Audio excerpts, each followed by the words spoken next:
Question everything, trust nothing. It's your boys, CryptoKeeper and BlockchainCrusader. All right, yeah, I'm not going to do it like that again. How are you doing today, though? I'm doing good, dude, man. Today's one of those days, man. We got a lot of stuff to talk about. I'm excited, and we got a special surprise for the people later in the show. Yes, we do. Stick around for that. If you have not already smashed the likes as you came in, make sure to do that. YouTube loves it. We love it. Follow us on all the socials and get involved with Danger Close Alpha. We have got some NFT buzz happening in the space. So make sure you check that out. You can go to dangerclosealpha.com if you want to get more information, and then jump on over to the Discord. We'd love to chat with you about that with our upcoming event. Yeah, dude, we got some momentum happening on OpenSeas for the commodities. People are picking them up on OpenSea. People are jumping into those rumbles, trying to win that power up. So we're doing a lot of different things right now with the rumbles, with the secondary sales on OpenSea. So make sure you guys get involved. There is a 5 ETH competition that ends up this whole entire mint. So we're not just giving away vests. We're also giving away 5 ETH, guys. And that's right. No joke right now. We're begging for you guys to take these giveaways. I'm telling you. So get involved with that. We're super excited to give that stuff away. We've got a lot of good stuff on the menu, on the podium for today. We're going to talk about your boy Shaquille O'Neal. I'm interested to see what's going on with that, and I'm sure you are as well. Obviously, many of you probably heard ETH, a security. Okay. And then ultimately, we have the surprise for you. And then why Bitcoin dropped sub 20K. We actually do have a list of reasons why Bitcoin drops sub 20K and what you can do to set yourselves up for a better end games, what you can do on the front end to help yourself be better prepared for that. So let's get into it. Let's start off with the markets as we always do. I think we know what color these markets are going to be, but let's check. We have got the overall global crypto market cap at, gosh, I hate seeing a B on there, 931.86 billion with a B dollars. That's down 3.74 more percent. We're down almost 4% on Bitcoin for the day. We're just up over 20 right now. We're flirting and playing with that 20 number. We're down 3.89%, 10.5% on the week. Ouch. ETH down 4.24. and down about 9.2% on the week. So a lot of negativity happening there. Let's see, rolling on down through. Polygon Matic's up a couple percent.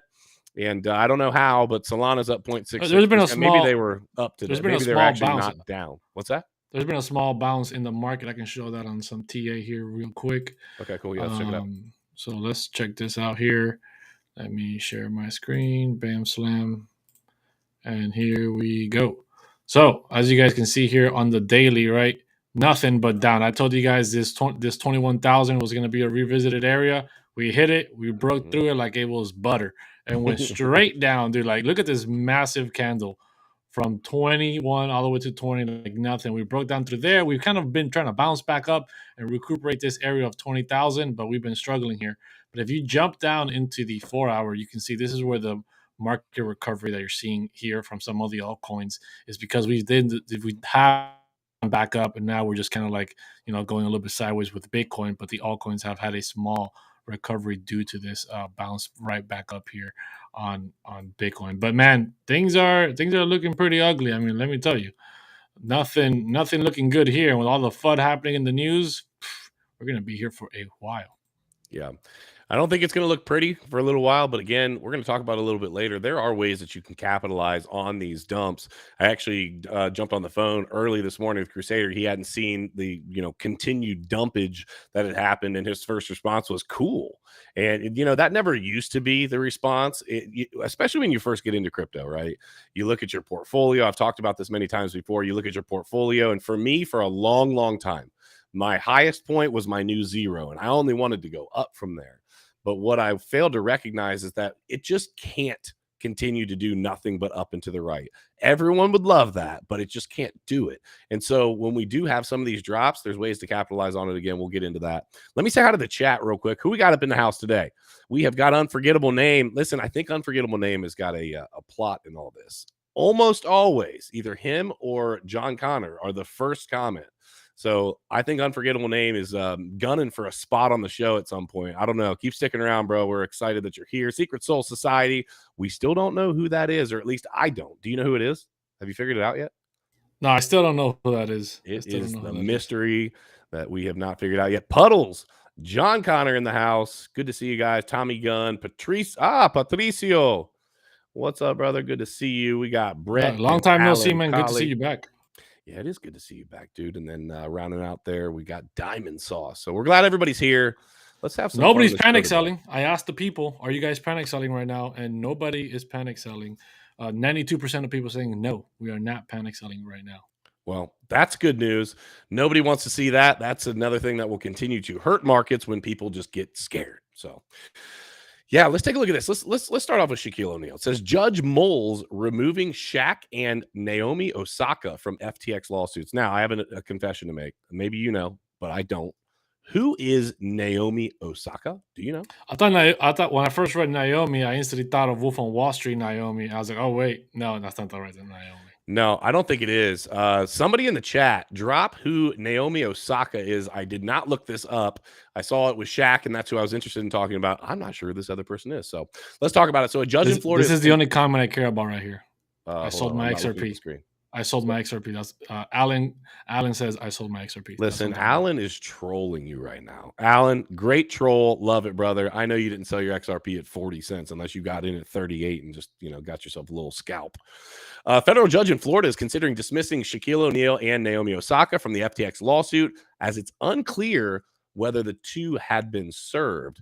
The judge, his name is Kevin Moore, instructed the plaintiffs to provide cause on why O'Neal and Osaka shouldn't be dismissed from the case, giving them until December to show cause. The judge did reprimand. I like this. The judge reprimanded the other celebrity defendants, including Tom Brady, Gisele Bündchen, which is obviously his wife, or at least was his wife, Kevin O'Leary, David Ortiz, Trevor Lawrence, all of them for requesting to push back a scheduled conference without following proper steps. Man, these celebrities, listen. These celebrities always think, and it shines sometimes, but they always think they should get this special privilege. We're talking about a court of law now. You're in freaking trouble. You did something that you absolutely should not have done. You put yourselves in a position to effectively defraud people in the crypto markets for your own personal gain. So the reality is, I don't care how much money you make. I don't care how many companies you own. And I don't care how many people you have following you on social media, you don't deserve special treatment. And I think that I'm hoping anyway that these judges make this super clear, because one of the problems has been in the crypto space, just some of most people will say bad actors. And it's really bad when the bad actors are actually actors. Like a lot of these people are in, the movie space or sports or whatever, and they are powerful. They do have influence. These people make decisions and other people say, oh, well, if he's doing it, for example, Kevin O'Leary, great example. Yeah. Billionaire, bro. When he makes decisions financially, other people pay attention. I don't know. But quick question, right? So like he's a different beast because he is in the financial system, right? He's got the people. But let's say like a regular celebrity, right? Okay. Like we saw, what was it, Matt Damien doing his commercial for was it Coinbase or Crypto.com, whatever it was, right? Whichever one, right? Let's make it even better. Let's imagine the FTX deal, instead of Crypto.com being on UFC, FTX would have been the partner for UFC, right? Okay. And all the fighters are wearing FTX gear, all this stuff. FTX went down, right? Like how it did. Should UFC be responsible for that? No. So why are we holding these celebrities that are saying, hey, check out this thing or whatever, responsible? No. They don't know, right? They don't get access to the books. They don't know what's happening in the back end, right? Maybe Kevin O'Leary does, because his deals are a lot different than what a celebrity would get. Yeah. I don't know. I understand what you're asking, and I guess maybe I should after you say it that way, I guess I should maybe rephrase. I don't think they should get any special treatment over somebody else. If they're going to come after the everyday person that's involved in this and pushing this, if they're going to come after a crypto influencer, then you got to come after Shaquille O'Neal the exact same way, and maybe even a little bit harder, because you hold that responsibility of being that influencer. You hold that responsibility of being that athlete or whatever it is. Do I think that they actually should be held responsible? I don't think you really can. The only way I think you could hold them responsible is if you have some sort, and this is just me thinking, not being an attorney, although by proxy, like I've told you, my dad's an attorney, so I'm pretty close. Okay, I'm almost there. I'm just missing law school. Almost graduated. Just missing the law school and the bar exam, but I'm pretty close. My thought process is, unless you have knowledge in the background that, hey, they're trying to screw people here, and oh well, I'm going to make money on it anyway. I don't know what they're going to be able to actually pin on them. But no, you're right. I don't think that they should be able to be held responsible. I just think they need to be held responsible to the fact that they have a stature, they have, push and influence on their people. So asking for special, circumstances or special support because of who you are, I think is fugazi. We got a comment here from Diamond Saw says, Kenny Reeves likes Bitcoin. He thinks it can free people. Well, if the Matrix fighter believes in Bitcoin, what does that tell you? That's right. It means I believe in it too. It is the way. That's right. It means I believe in it too. And if you believe in Bitcoin as the portal to freedom, as the red pill, smash that. Dude, you know what I would love to see in this next John Wick movie that's coming out this month? Oh, there's a new one coming out this month? Yeah, part 4. But outside of that, I would love, how they use gold coins to pay each other through hitman services. Yep. Dude, if they start incorporating cryptocurrency, Bitcoin into that is the perfect world to start implementing some of this stuff. So instead of paying with the gold coins now, you're saying they do some sort of a crypto transaction. Yeah, it's like a Bitcoin transaction or whatever. I mean, they did something similar to that in one of the Avengers shows that came out a while back. Shout out to my buddy Omar. Just bought himself a little something that makes, as Crusader says, looks like John Wick, carrying around a little something on his hip that probably has no business carrying around town. But hey, here he is. Shout out to Omar. All right, hey, Biomex in the house. Good to see you, brother. Glad that you are here. Hey, everybody, just as a reminder, we're going to continue to do our Twitter Spaces. I want to remind each and every person, Tuesdays and Thursdays. So we need to do a better job on Twitter of continuing to press that through the week. But I just want to throw it out there. Tuesdays and Thursdays, 9 p.m., Twitter Spaces. We want to do, we've got political stuff that we're doing over there, talking about world events, talking about prepping, obviously talking about crypto. We're always talking about crypto. Make sure that you're there with us. So, all right, cool. Let's slide over to, and I actually, do we want to slide up next? What's next on the? Did you look at the left of the screen currently? Yeah, mm-hmm. I sent you a message. Okay, cool. I was just saying he's ready. Okay, so you want to jump into that and then come back to the articles? Yeah, let's not hold him up. Let's bring him in. So we told you we had a special guest coming into the show. We have none other than, we've been talking about him a lot recently. Let me pull this graphic up just real quick. I want to pull this up right here. It's tax season, ladies and gentlemen. And if you haven't heard, you need to do your taxes. So we had a pretty funny call yesterday. I was like, hey, it's due next week. And like, no, it's not. Yes, it is.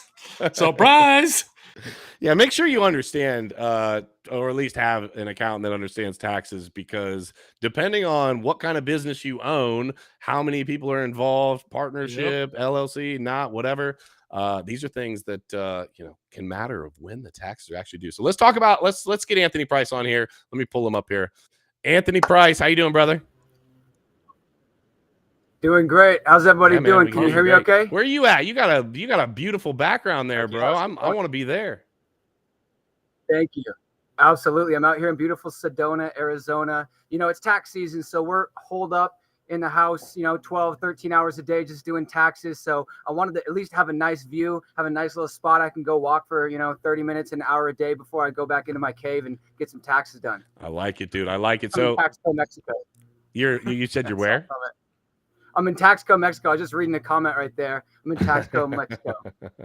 Funny. Yeah, so if you are looking for Anthony, we're going to give you the information on that. But like we've been telling you, basically multiple times every single week, you got to do your taxes. Nobody likes taxes. We're very open about they suck, right? But there is an opportunity to save yourself money. We're going to let Anthony kind of explain some stuff to us, because at the end of the day, we aren't the tax professionals. He is. So Anthony, I'm going to fire a few questions at you we'd like to go over.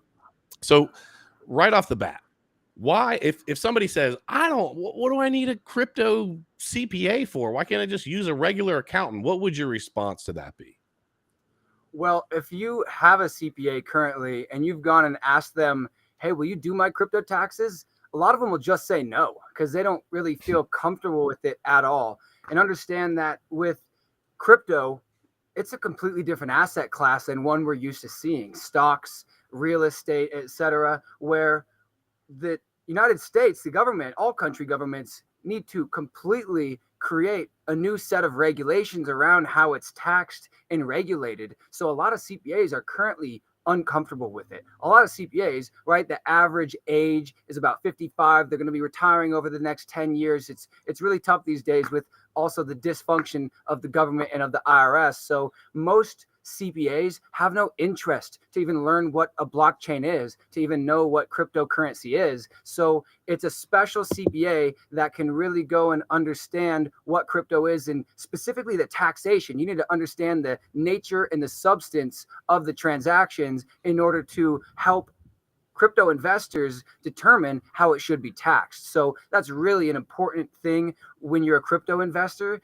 is having a crypto specific CPA that can help you calculate those gains. If you're anything above, trading on Coinbase, or trading on Robinhood and Webull for your cryptocurrency, you really need a crypto CPA to ensure that your gains are accurate, because all that stuff is public information. I mean, you can go right on the Bitcoin blockchain, the Ethereum blockchain, you can find all your transactions. So if you think, oh, I just didn't convert it into US dollars, they'll never find out. Well, if they can link a ETH wallet address to you, they can find all your transactions and know if you incurred some capital gains or not. Yeah. Dude, that's a perfect segue, right, to the next question, which would be talking about Coinbase, talking about trading, right? Most people don't understand what are taxable events in the crypto space. So what are some of the main taxable events that people need to watch out for and keep account of? Absolutely. So there's two classifications of taxable events when it comes to cryptocurrency. Number one, I'm going to say, is earning cryptocurrency. Right. So if you're mining crypto, if you're staking crypto, if you're receiving airdrops of crypto, or maybe you're even receiving crypto in exchange for services, right? That is earning cryptocurrency. And that's either going to be ordinary income, tax similar to interest or dividends, right? Staking is going to be taxed similar to maybe interest or dividends, or it's going to be maybe business income, right? If you're receiving crypto in exchange for services you provide, or if you're maybe mining income and you have an entire mining facility, then you have business income. So how do you calculate how much income you receive when you earn cryptocurrency? Well, regardless of whether you convert it to US dollars or not, there is a US dollar fair market value for the crypto that you earn. And that is how much you pay taxes on. So if you receive, for example, an Ethereum that you ETH to, and you stake this Ethereum, let's just use easy numbers. You stake one Ethereum at $2,000, right? You have to recognize ordinary income of $2,000. Right. So that's the first classification of crypto income. The second way cryptocurrency is taxed, and this is what makes it so confusing, is crypto is also taxed when you sell it or when you trade it.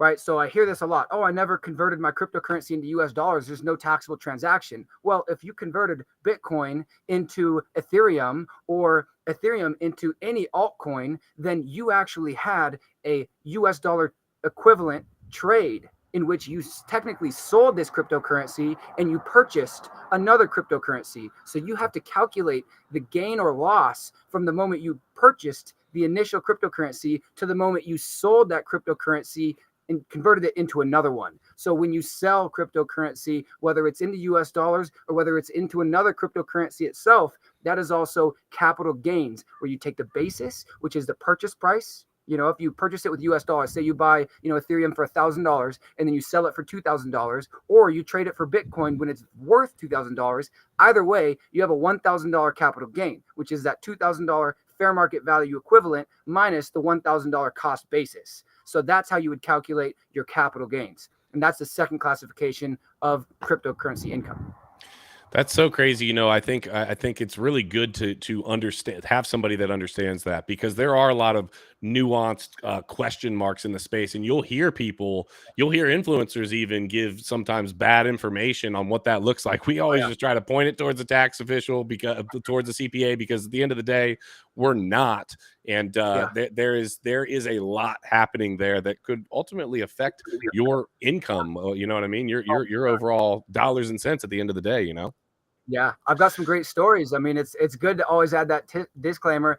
You know, this is not tax or financial advice. Always consult your tax professional, because it was a horror story in 2021 calendar year to doing taxes in 2022, because before most people had already calculated and paid their tax bill, their portfolio was down 90%, or their portfolio was stuck on one of these exchanges that they couldn't even get their money out. So it was honestly tragic. It was really, really sad to see people that got caught up in all the hype at the end of 2021, and they took their Bitcoin or Ethereum they've been sitting on for the last 4 years, and they exchanged it for the most recent hype coin, you know, on December 31st, not realizing that they were incurring hundreds of thousands of dollars in gains. And then that ridiculous coin that they shouldn't have invested in dropped 90%.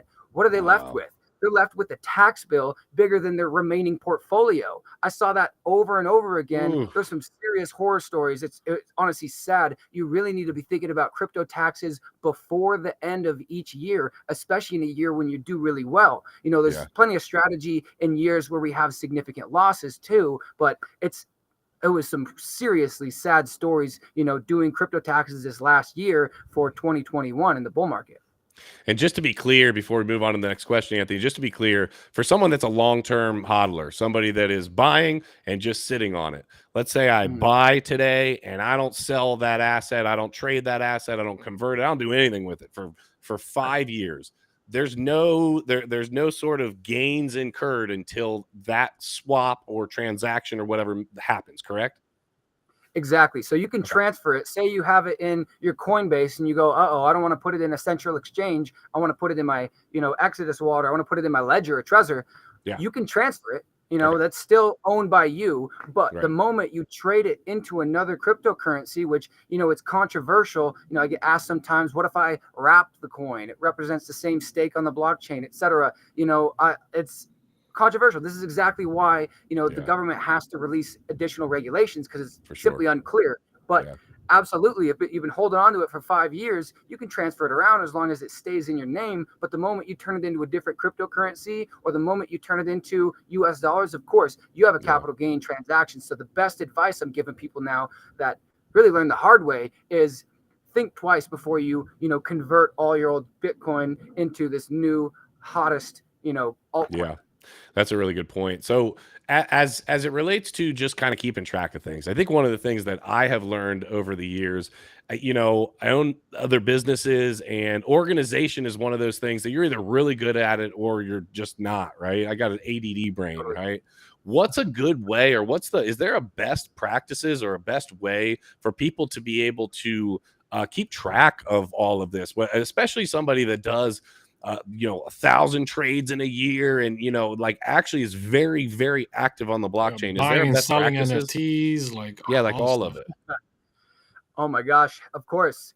You need to be proactive. You have to be proactive. Otherwise, you're going to be thinking about transactions you incurred 12 months before, right? If you're trying to figure out, you know, what the heck transaction that was, where you sent it to some obscure blockchain 12 months ago, there's almost no way where you're going to be able to, you know, remember exactly what that transaction was or what it was for. It's going to be a lot harder to have an accurate accounting for your crypto taxes. So they have crypto tax softwares out there. I have a couple suggested ones that I can certainly get into, ones that I use primarily with my clients. We can share access, you know, to these crypto tax softwares. I highly, highly suggest. The more active you are on the blockchain, the more important this is, especially if you're in DeFi, if you're in NFTs. You got to have some sort of crypto tax software.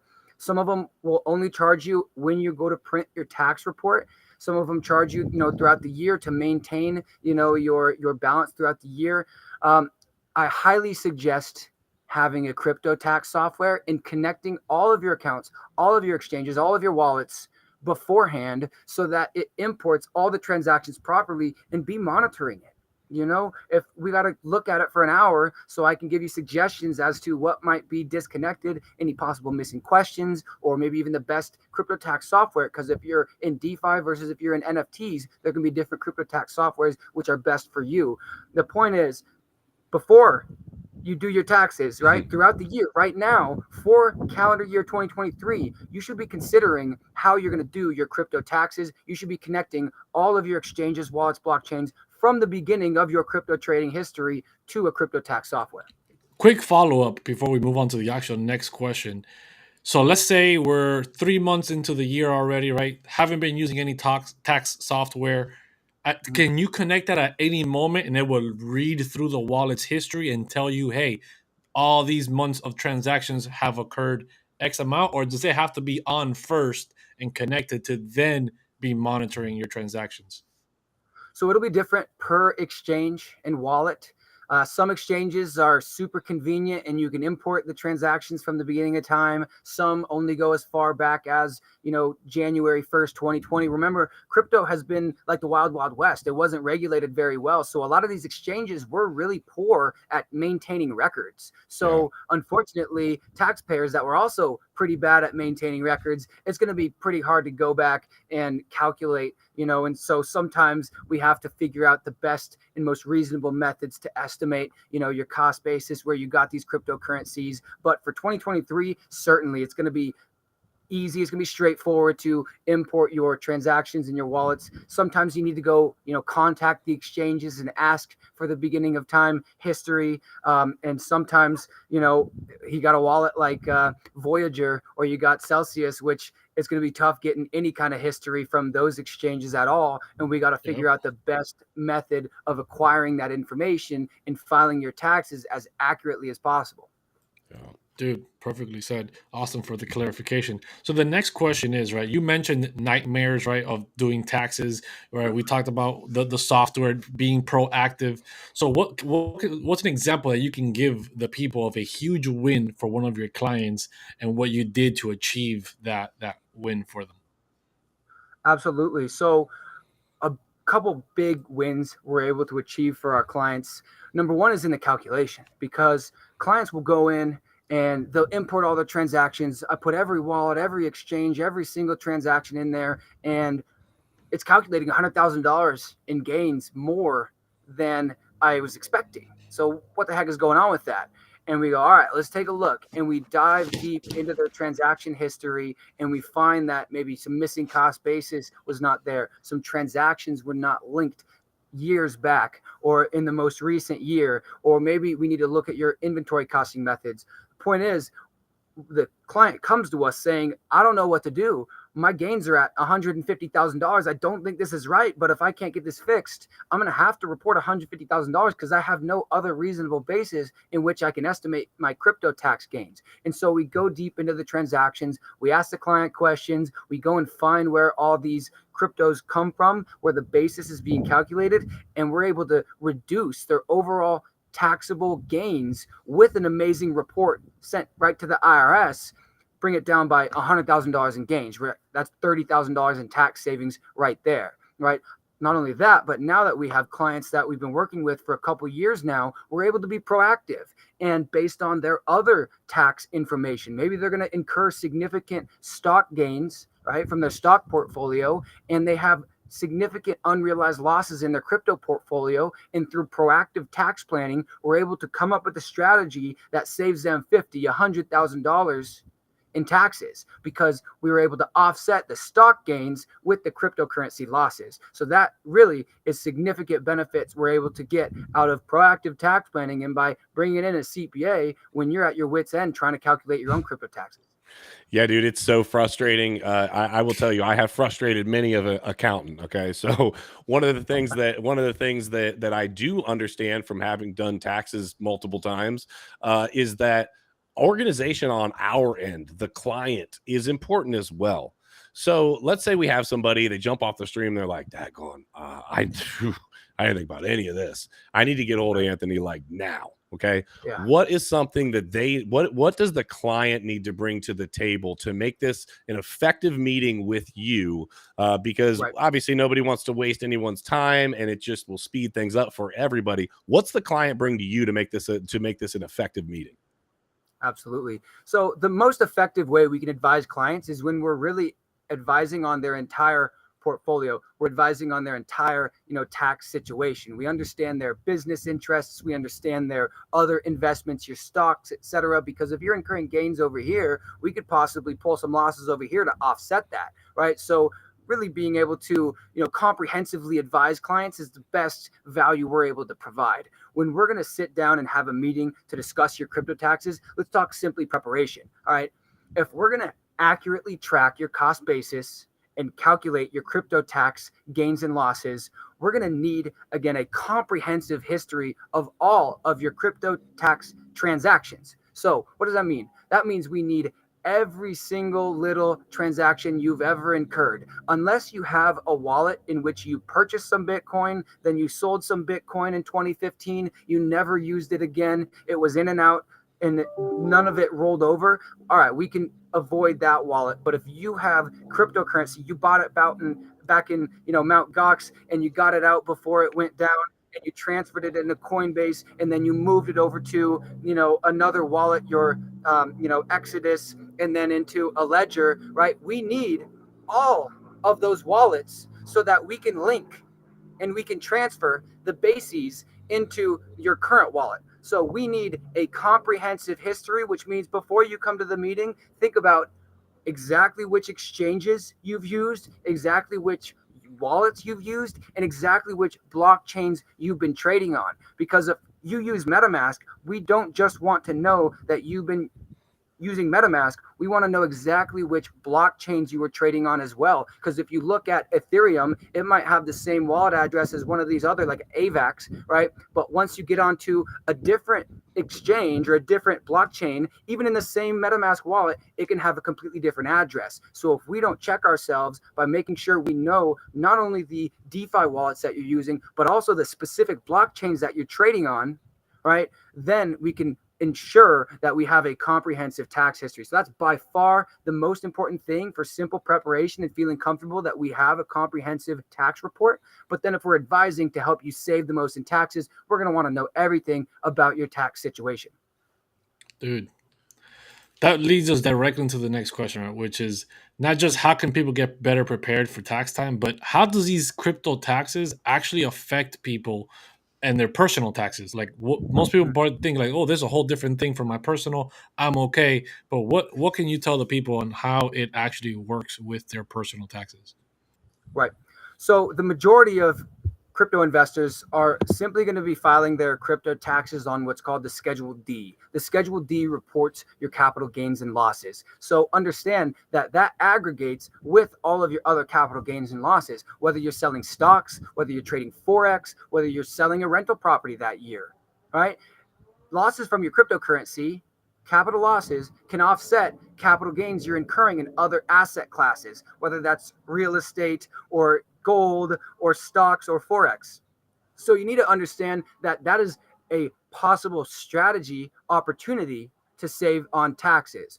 Also, like what you guys are doing, I have clients that really wanted to get into crypto. They loved crypto trading. All right, why don't we do mining? And now we're going to buy assets like crypto miners that are going to create passive income for us long term. Well, this is now potentially a business. We're going to file this on the Schedule C, which is your self-employment profit and loss or income statement. Your losses from a Schedule C can offset your W-2 income or your other business income. That's why this is even more beneficial than incurring capital losses that cannot be written off against your W-2 income outside of the $3,000 exclusion. If you have a $100,000 capital loss, which I saw this in a lot of cryptocurrency businesses, it was unfortunate, right? A crypto business might make $200,000 of income. They received it all in crypto. And then that portfolio, that $200,000 they received in crypto is now worth $20,000. And they go, all right, well, at least we can write off the capital losses against our business income, right?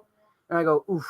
No, you can't. I'm sorry. You have to pay taxes on your business income, and you can write off the $3,000 of losses against your business income. But you have a $187,000 or $177,000 carry forward that only offsets your future gains. Or you're going to have to incur $3,000 of losses if you never incur another gain again for the next 60 years. So that's unfortunate, but it's extremely important to know. And again, crypto can be a tax saving strategy, because if you become a coach or a teacher of cryptocurrency and you want to start a YouTube channel about cryptocurrency, right? That is a trade or a business. And now all of your expenses related to learning about cryptocurrency because you're a teacher are deductible. And now you're saving taxes on your W-2, right? When you're investing in your own education so that you also can become further educated and make more money while you're trading. So that right there is really an advanced tax strategy that I've seen my clients do themselves so that they can save taxes otherwise while they get the ancillary benefit of becoming a better crypto investor.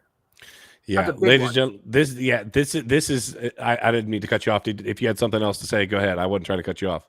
No problem. Yeah, I mean, I could definitely add a little bit more in there where, crypto miner, right, with bonus depreciation, multiple of my clients are buying $100,000 worth of crypto miners, right? And of course, now the mining income does become, self-employment income. And unfortunately, a lot of the people that purchased crypto miners in 2022, I mean, their income went down quite a bit. But the benefit that they get is, say you have a big income year and in your business or in your W-2 job, you made, $1 million and you buy $200,000 worth of crypto miners, right? You can write that off. You can deduct the miners against your income and you just got a 37% discount. You got a 37% discount on your crypto miners, right? So now those crypto miners only cost what? $135,000. Yeah, it's a huge difference. And if anybody hasn't recognized this yet, there are a lot of intricacies when it comes to taxes. This is the reason why when tax season came around, Crusader and I talked about this. We got linked up with Anthony. We were like, we need to get this stuff figured out. We're doing taxes with him. We've got people on the channel doing taxes with you, Anthony. We really appreciate you for being here, man. There is so much that can be said for just doing your taxes with somebody who knows what to do. That's the key. With somebody that knows what to do. So Anthony, what's the best way for people to find you? What's the easiest, best? How can they get scheduled with an appointment to meet up with you? Absolutely. So I'm always putting out content on Twitter at Anthony Price CPA. I'm on Instagram, Tax Tone CPA. I've got my website, anthonypricecpa.com. There's links to a calendar invite right there. There's links in my bio for an appointment. We can talk. I do 10-minute free introductory calls. Happy to share a little bit of knowledge and just give you a plan. All right, here's your situation. Here's what I do next. And if you want us to help you, we'll help you. If I can just solve your problem in 5 to 10 minutes, I've done that regularly where I just give away really good information and ultimately we don't work together, but hopefully I get some good karma, so if I can solve your problem in that little time, I've done that many times. So feel free to book a call with me. Feel free to shoot me a DM. Now we are mid-tax season, right? It's March. And so we've got the business deadline. We've got the individual deadline finishing up here this next month. So if you guys want to send me a message or book on my calendar, I'm more than happy to talk, but it's certainly crazy these days. We'll be more than happy to help you guys, file your taxes or really do a lot of advisory throughout the year is the best way to extract value out of a relationship with the CPA.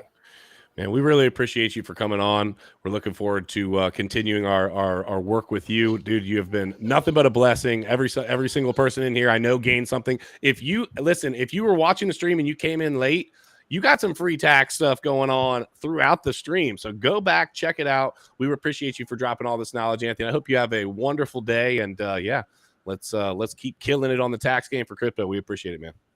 Dang right. Thanks for having me on, guys. Have a good one. Thanks. Take it easy, man. Yes, sir. All right. So we've been talking about it. That was great, bro. That was great. I know. I loved it, bro. I loved it. I mean, we're going to be dropping some massive shorts and clips off of this. Like, this is great. We love everything except for the information that says, there is a lot that has to happen. There's so much to keep track of. Every time I hear stuff about taxes, especially with crypto taxes, it's like, okay, it's a lot.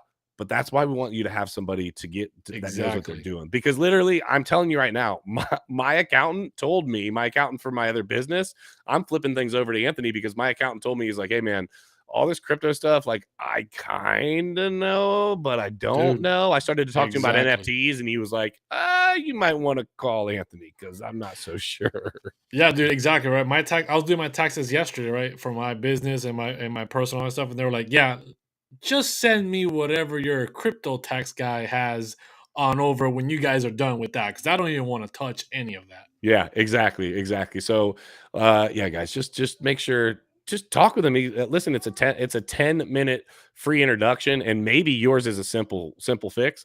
Maybe you've got a nightmare on your hands. I don't know what you have, but either way, the nightmare can turn into a little bit less. I'm telling you right now, I have. It's only going to get of, better with an yeah. actual tax person, right? If it's already a nightmare, it can only get better with them. If you try to cover it up and figure it out yourself, you're only going to dig the hole deeper and make it worse for yourself. Yeah, for sure.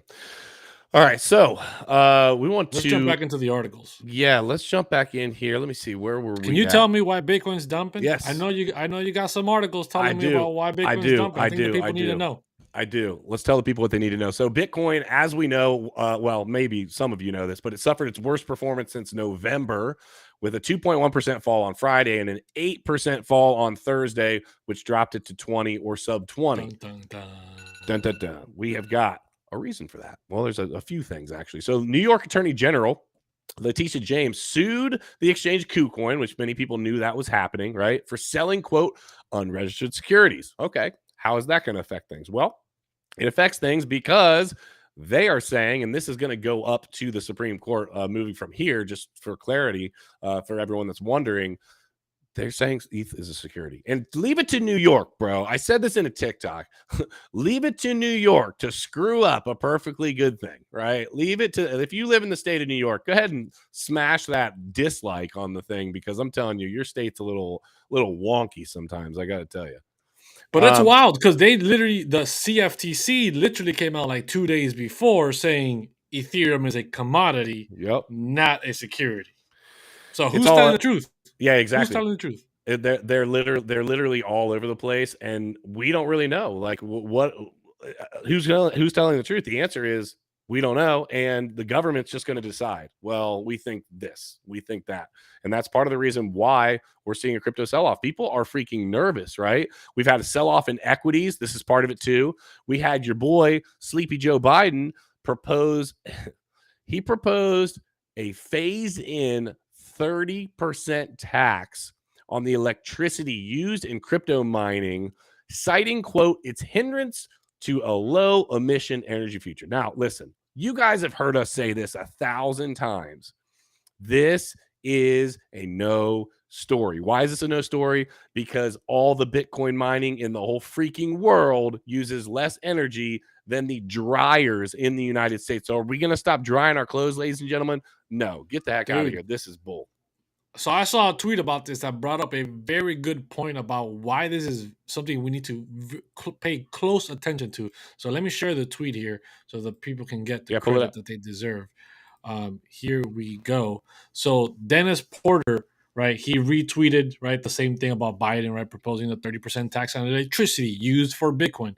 This is his thing. Goes, I've been warning that they will try this at some time. The regulation of taxation on the end use of electricity is a Pandora's box that can't be shut once it's open. Every industry in the planet must stand against any attempt to control the individual use of energy. Because think about this: if they start choosing, okay, well, if you use energy for this purpose, then we're going to tax you this much. If you use energy for that purpose, we're going to tax you that much. What kind of wormhole we're going to be leading ourselves into by now? They pick and choose, right? The government, once again, gains an extra layer of power choosing how you should or should not be using energy, right? Because when they want to decentivize a certain action with energy, just like China, they're going to hit you with some heavy taxes. Like, if you use it for this, we're going to tax the crap out of you, right? So make sure you don't use it for that. Make sure you're using it for this other thing that we want. And there goes the privacy of how you can even use your own electricity, right? Something that you're going to pay for because that energy ain't free. You're paying those energy bills, right? And then they're telling you, well, on top of that, we're going to add some extra cost of taxes because you use it for things that we just don't deem that important, or we deem as, we just don't want you using it for that. So this is something that we definitely need to pay attention to, and hopefully this does not happen. So I've never had to do this before, but I literally have my phone exploding with a problem I have to handle. So Crusader, can you close out the show? See you later, alligator. Sorry, bro. I literally can't avoid this. Dale. So there you guys have it, right? Taxes, crypto energy, Like, this is wild. This is something that we need to be very, very careful with. I also have another tweet that I want to share with you guys here. Let me pull it up here. So, right, we've had Bitcoin drop, right? And this tweet over here is showing us what is happening in the RSI for Bitcoin. So, as you guys can see here on the screen, right, when the FTX collapsed, the RSI hit a certain level. See if I can even pull it up here. Here, hit close to 20 or so, right? Almost 20, but not there just quite. The RSI is coming almost to that same level of exhaustion, right? Of price dump. And we have not had the same level of price drop since we had from up here. So could this signal that, the Bitcoin can't go much lower? So maybe not, right? So here in the tweet, you say daily RSI is the lowest since FTX collapsed when Bitcoin's price hit 15K. Big bounce? Exactly. Are we going to bounce from here? How much lower could the RSI go that, if with FTX, we dropped all the way to here and we're almost at that level again with somewhat, equivalent news, we could be headed for a bounce up. Not saying tomorrow, but definitely in the short term, we could be recovering from here. I also have another tweet. I have a few more tweets that I want to show you guys before we close out the stream. So make sure you guys are smashing the likes. Make sure you guys are sharing out the live. We greatly appreciate it. Hit that bell notification if you have not already. So another tweet here, right? You guys all heard about the Silicon Valley Bank is shutting down, FDIC to go protect their insured deposits. It's literally one of the largest bank failures since the Great Recession. So this is something we definitely got to keep keeping an eye on. That has led to massive drop in bank stocks, right? The SFB, sorry, SVB, Silicon Valley Bank has literally halted trading because they're literally bankrupt. All the other bank stocks are dropping. So I can show you this here real quick as well. Let me show you this here. So in this tweet right here, you can see that all the banks are dropping like a rock in the ocean, right? So a money printer will soon for bailouts, right? It's only a matter of time if this drop in this bank going bankrupt, belly up, is one of the largest we've ever seen, and is leading all the other banks to drop as well in the equities market. Will they start turning the money printer on for bailouts to start bailing out some of these too big to fail banks? We've seen it before. There's no reason why we can't see it again. So that's definitely something that could be happening. Let me show you here another tweet, right? You guys probably heard about Hedera and how Hedera, got hacked. They had issues. They had to shut down their blockchain. So says good old friend of the channel, Daniel, crypto is good, says Ethereum can never block access. ICP can block access, but it has to be asked the token holders through a DAO to do that. HBAR can block access at the whim of its CEO. That's something to be definitely concerned about. That is definitely something to be concerned about when you're talking about decentralization. How decentralized is HBAR if you can just hit a button and they can just turn it off? So everyone claiming that HBAR is decentralized should definitely reevaluate that, because it is most likely not. We got a few other ones here. So yeah, another one talking about the SVB deal being a huge blow on the bank, right? Other bank runs happening, possibly with all the panic that's happening. The Federal Reserve will have no choice but to pivot immediately and risk imploding the entire financial system. So that is also a good point. Good old friend from the channel, Gareth Soloway, says, honest question: how did the Federal Reserve not see a major issue for the banks when Treasury yields soared versus CD saving account rates? Obviously, money will flee to treasuries. Was this another inflation will be transitory Fed? Oops. See daisy. Great question, right? Great question. How do they not know? Another great tweet here as well. Everybody talking about the Bitcoin price drop. Well, you might not have known, but now you do. There was a price gap, right? A CME gap here between 20,000 and 19, give or take. And we have filled this gap now, guys. We have filled this gap. These gaps are not mandatory to be filled, but most often than not, they are filled. The next one that we have is up here at 28 to 30. So could this be the bounce that we need, right? The V-shaped recovery to go then hit this this CME gap up here. We will find out. We will find out. I think I got about, yeah, here we go. Last one for you guys. Silicon Valley Bank. It is the literally second largest bank failure in American history with $209 billion at the time of failure. So this is definitely no joke. This is the reason why this over here is happening, right? All these massive drops in bank stocks. So guys, if you haven't smashed those likes, smash those likes. If you haven't shared out the live with somebody, share the live. Hit that subscribe. Don't be lurking out there. I know a lot of you guys are lurking, just watching, not subscribed. Make sure you hit that subscribe button. Make sure you hit the like. Make sure you hit the bell notification to get notified of all our videos when we go live. So guys, I hope you guys enjoyed the stream. I hope you guys got a lot of good content and information out of Anthony Price. Make sure to go check him out. We're going to be chopping up his segment and posting a lot more videos for you guys so you can find it a lot easier. In the meantime, though, remember to always question everything, trust nothing, and until next time, hodl like a top baby. That's the only way to avoid taxes, by hodling. So, deuces.